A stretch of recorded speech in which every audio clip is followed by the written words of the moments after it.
डुमरिया में नक्सलियों का गढ़ चकरबंधा में कश्मीर जैसा बनेगा पर्यटन स्थल। क्षेत्र में शिक्षा के साथ साथ स्वास्थ्य एवं अन्य विकसित भी किया जाएगा। मंत्री संतोष सुमन ने कहा कि जीत के बाद पहली बार नक्सलियों से गढ़ में पहुंची नवनिर्वाचित विधायिका का दीप मांझी लोगों ने भव्य स्वागत किया है। गया जिला के नक्सल प्रभावित इलाके डुमरिया प्रखंड अंतर्गत चकरबंधा में 1 दशक पहले तक नक्सलियों की दवा सलाम की आवाज और गोलियों की आवाज गूंजा व सुनाया दिया करती थी। अब यहां कश्मीर जैसा पर्यटन स्थल बनेगा। ये उक्त बातें बिहार सरकार के प्रौद्योगिकी व अनुसूचित जाति व जनजाति के मंत्री डॉक्टर संतोष कुमार सुमन ने सोमवार को डुमरिया प्रखंड के चकरबंधा पंचायत के तारचुआ में आयोजित जनसभा को संबोधित करते हुए कही। उन्होंने कहा कि इस जंगल में प्राकृतिक सौंदर्यता काफी अधिक है। इसको पर्यटक स्थल बनाने के लिए विधानसभा में प्रस्ताव रखेंगे और पर्यटक मंत्री को इस क्षेत्र लाकर उन्हें इस क्षेत्र से अवगत कराएंगे। श्री मंत्री ने कहा कि इस जंगली क्षेत्र को इस तरह के विकसित करेंगे कि यहाँ के लोगों को भी सोचना भी नहीं होगा। इस जगह पर लोग दूर दूर से घूमने आएंगे। उन्होंने कहा कि जिस प्रकार से आप अपनी बेटी दीपा मांझी को अपना कीमती वोट देकर जिताए हैं, मैं कभी नहीं भूलूंगा। आप लोगों का मैं हमेशा ऋणी रहूंगा। चकरबंधा से देव तक सड़क का भी निर्माण होगा। इससे डुमरिया में लोगों को देव औरंगाबाद जाने में काफी सुविधा होगी। वहीं विधायक दीपा कुमारी उर्फ दीपा मांझी ने लोगों को संबोधित करते हुए कहा कि मैं आपकी बेटी हूं। इस क्षेत्र में जो भी काम बचा है उसे पूरा किया जाएगा। इसके साथ ही मंत्री संतोष सुमन और विधायिका दीपा मांझी चकरबंधा के नक्सल क्षेत्र महुराव गांव गए। वहां की बेटी पिंकी कुमारी जो बीएसएफ के बहाल होकर सीमा पर देश की रक्षा कर रही है, उसके घर जाकर परिजनों को सम्मानित किया और ग्रामीणों की जन समस्याएं भी सुनी। और वहीं पर बहका गांव में मृतकों के परिजनों से भी मिले। उसके बाद मंत्री और विधायक बहका गांव गए। वहां एक कपड़ा व्यवसायी की पत्नी को अपराधियों ने गोली मारकर हत्या कर दी थी। उसके परिजनों से मिले और उसे न्याय दिलाने का आश्वासन दिया। क्या कहिएगा, नई विधायक यहाँ पर आए हैं, पहले कोई विधायक यहाँ पर आया था? नहीं आए थे। कैसा लग रहा है अब? काफी खुश हैं। अब क्या उम्मीद है नई विधायक साहब का?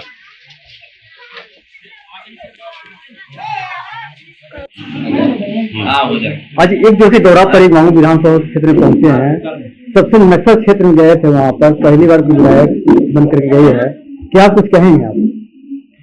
देखिए, जाहिर सी बात है वो नक्सल क्षेत्र है और हमें लगा कि यहाँ कुछ दिक्कत भी है। गांव में भी, पूरे गांव में हम भ्रमण किए हैं, डोर टू डोर गए हैं, आज लोगों से मिले हैं और एक जगह बैठ कर हम लोग बात भी किए हैं।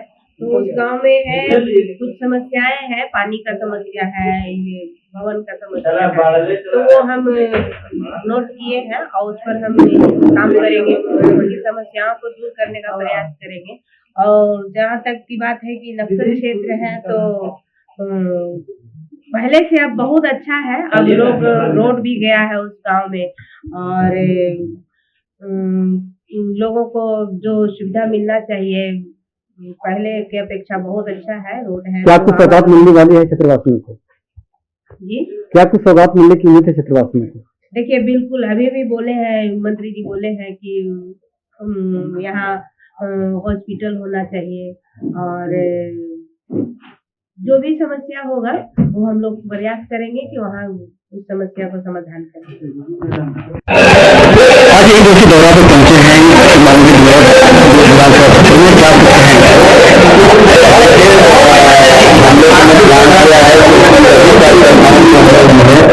जो नई विधायिका बनी है विधायक क्षेत्र को दूसरे को पहुंचाने समझो संवाद बनता है, संवाद होता है तो कोई काम होता है। उसी कड़ी में आज में आए हैं जितने भी एनडीए के तब्दील कार्यकर्ता है सब लोग यहाँ पर उपस्थित हैं। सबसे मुलाकात हो रही है, सबकी बात सुनी जा रही है और उनका सम्मान किया जा रहा है। सरकारों को हम लोगों ने धन्यवाद दिया है और इसलिए धन्यवाद दिया है कि आप सब विषम परिस्थिति में एक होकर के एनडीए के एकजुटता दिखा करके इस सीट को जिस तरह से बचाने का काम किया, जिस तरह से पुनः यहाँ पर एनडीए का परचम लहराया है, तो उन सबको धन्यवाद दिए हैं और इस बात का भी भरोसा दिए हैं कि जो समय आने वाला है इसका है, हम सब साथ मिलके फिर नए जोश के साथ विकास की भी योजना चालू हो, विश्वास भी हो, लोगों से संवाद भी बनता रहे और ये 20 जो आज अभी जो चुनाव हुआ है वो चुनाव उसका जो 25 का जो चुनाव है बहुत भारी बहुमत से विजयी बने और पुनः हम लोग माननीय मुख्यमंत्री जी को मुख्यमंत्री बनाने का काम करें। इस तरह से तो एक विश्वास और एक धन्यवाद आज था और बहुत अच्छा कार्यक्रम हुआ। आने वाले समय में हम लोग पूरे क्षेत्र में भ्रमण करेंगे और आप यहाँ के विधायक जो हैं वो सब जगह जाएंगी और लोगों से सब हमने तय किया हमारी पार्टी ने कि सप्ताह में 2 दिन एक प्रखंड में जाएंगे, एक दिन भ्रमण का कार्यक्रम रहेगा और एक दिन अधिकारियों के साथ बातचीत होगी। यहाँ के प्रबुद्ध कार्यकर्ताओं के साथ एक 11 सदस्यीय कमेटी बनाई जाएगी, एनडीए के सभी लोग रहेंगे, उसके अलावा कुछ और प्रबुद्ध साथी रहेंगे और वो अधिकारियों के साथ तालमेल होगा। जो भी समस्याएं जन समस्याएं वहां पर बैठ के बात होगी और उसमें उस बात से जो हल निकलेगा। और अब मान लीजिए ऊपर की बात है, जिला स्तर की बात है, तो फिर जिला स्तर पर भी रखा जाएगा, प्रदेश स्तर पर रखा जाएगा। इस तरह से करके एक प्रयास हम लोग करेंगे ताकि सबका काम हो। जो लोग कागज लेकर के खाने की समस्या लेके, मेडिकल की समस्या लेके घूम रहे हैं, वो हम लोग कर पाए और 9 महीने में एक बेहतर समन्वय बैठा करके सभी लोगों के बीच में जनता से, पदाधिकारी से, कार्यकर्ता से एक बेहतर इमामगंज क्षेत्र बनाने में हम सब सहयोग करें। इसी का एक प्रयास है और आप सबका भी सहयोग प्राथमिक है और आप सब लोग इसी तरह से लोगों को करते रहिए ताकि क्या कुछ प्रभाव मिलने वाले डुमरा क्षेत्र के लोगों कारकुआ में गए?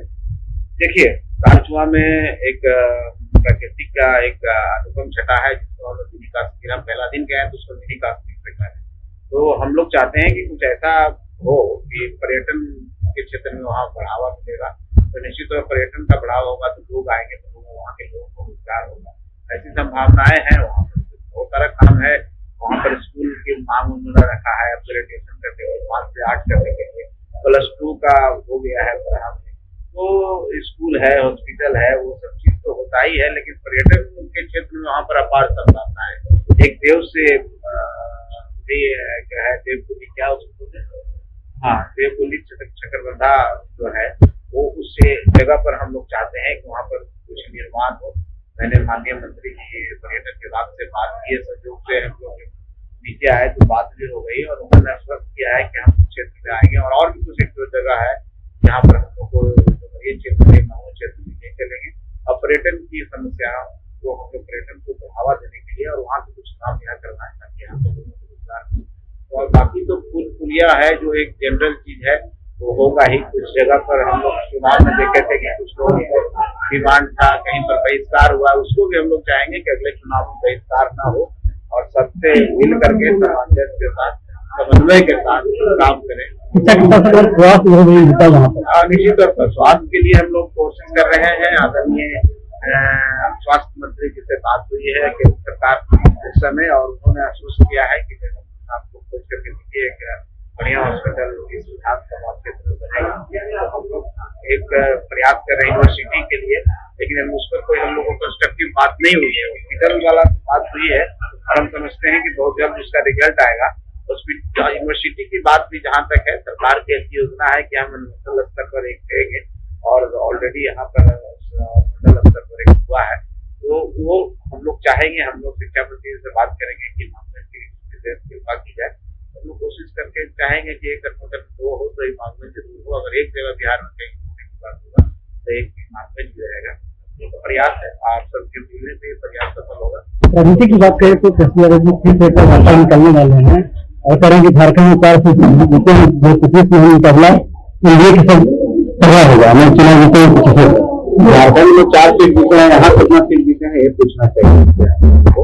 झारखंड में बगल का राज्य है, ठीक है, अब 4 सीट जीते हैं, पिछली बार तो 21 सीट पे वहाँ के लिए मैं शुभकामना देता हूँ। लेकिन बिहार में 4 सीट पे चुनाव लड़े हैं, क्या एक सीट कहीं जीतना है, उसमें 3 सीट उसी घटक दल का था। 1 सीट इमामगंज ऐसा था जहाँ हम लोग एनडीए का सीट था, 3 सीट उनका था, 3 सीट यहाँ लूज किए हैं, उसके बारे में नहीं बता रहे हैं और 4 सीट याद आ रहा है। तो देखिए, अपनी गलतियों के बारे में बताना चाहिए।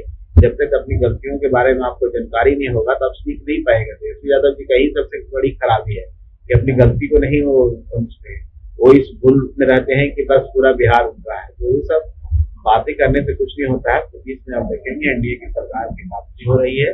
अब ज्यादा संख्या में विधायक जीत के आएंगे, 2/3 संख्या में इस बार विधायक जीत के आएंगे और हम लोग का टारगेट है कि 220 सीट के आसपास एनडीए की सीट रहेगी और हम लोग प्रचंड बहुमत से सरकार